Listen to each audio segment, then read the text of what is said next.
Hello and welcome to Andre's YouTube vlog for March 20th, 2012.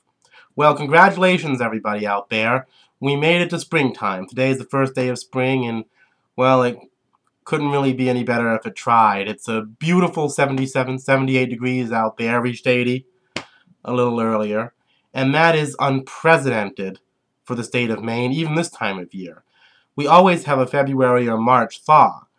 But the reason I think the weather is so nice out here today and the light quality is so amazing has to do with the fact that there has been some unusual solar flare activity over the past few days, and that's been causing a lot of havoc with electronics all over the world. But it's also probably had something to do with unusual weather patterns. But if this is an unusual weather pattern, I'm not knocking it. I mean, it's absolutely beautiful. The best part is, and it's kind of sad, I don't know how many of you realized it by the sound of my voice, but on my St. Patrick's Day vlog, I could barely talk. I was so sick that day. I had some sort of really bad, well, they're calling it a rhinovirus around here. Really hacking coughs where it hurts your chest, and, you feel like nothing. You feel like you're honestly about You feel like your life's about to come to an end. It's a really, really bad illness. And, I can talk now. The cough is starting to loosen up significantly. And the body weakness is gone. So that's a real blessing here. I'm glad it's spring. I'm glad I'm better. And I hope to stay better. So I actually went to the store today and just picked out some nice strawberry lemonade and some lime popsicles, just, cool, refreshing things that I enjoy, and lots of water, and decided to rebuild up my vitamin C and, get things going here. And, speaking of niceness, I actually was reading the new Rolling Stone magazine again. I've been, as you know, getting a subscription, and I always tend to have a nose for news when it comes to things. And the one thing I noticed in there, I don't know how many of you have noticed some of my earlier vlogs about American Idol and my thoughts on it. Well, apparently, as you know, for the past couple of seasons, Steve Tyler and Jennifer Lopez have taken over for Simon and Paula, who have, of course, long left the show.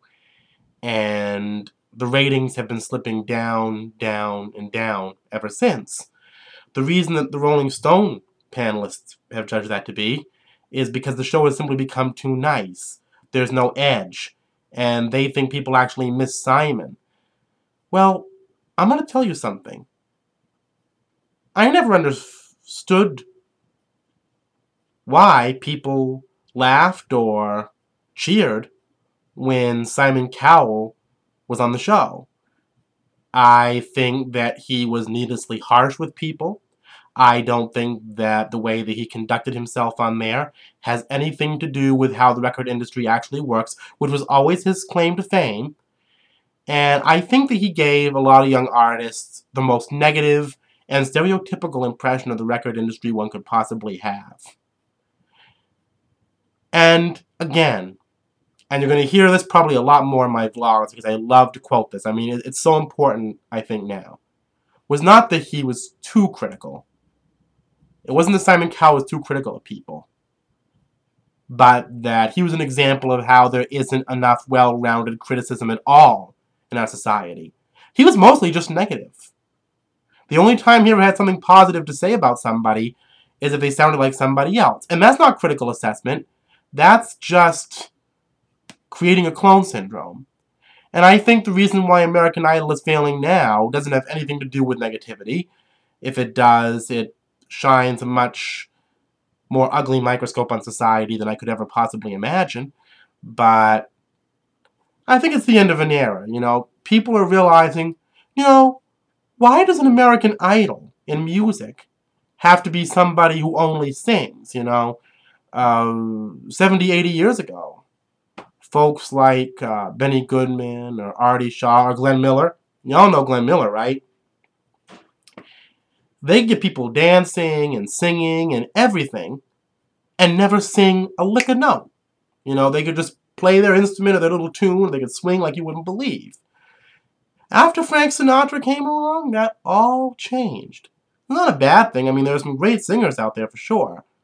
But it's like it's only a singer's market. It's a little box. And you get a diversity out there.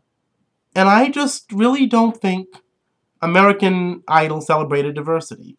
I think it's mostly product positioning.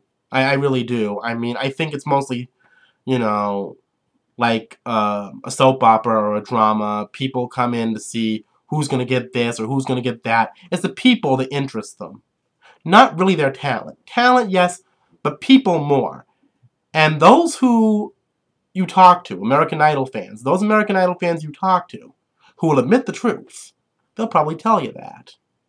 I see no problem with people being nice on American Idol. I mean, I think it's important they tell people when they're not doing as good as they could be. But I think it's important they express, again here, a well-rounded sense of critical assessment. Otherwise, that's all it is, a soap opera. And like most of them, it'll either have a lot of longevity or hardly any at all. Besides, it's been on a while, and you know, I mean, I noticed there are some other shows coming on that are a lot like it, and that may actually turn out to be a lot better. So I think maybe it's time to give American Idol a rest for now and do something that is on that level, but also the thing of the future. And I think that's important, you know, and I think we need to think in the springtime, actually all times of the year, but especially the springtime, about doing the thing of the future. This is an election year, and I'm just going to say this once. I don't think that any future can be had by electing an administration into office that is going to do the same kinds of things that damaged the economic system and the educational system 10, 15 years ago. I'm not going to name names, but they know who they are. I think it's time to do the thing of the future. I think it's here in our present, and I think we need to do more toward acknowledging it. And, you know, here's to a great rest of 2012. Try to keep the paranoid fantasies down to a minimum, and enjoy the wonderful weather. Wherever you are having it, enjoy it. This is Andre, wishing everybody happy springtime.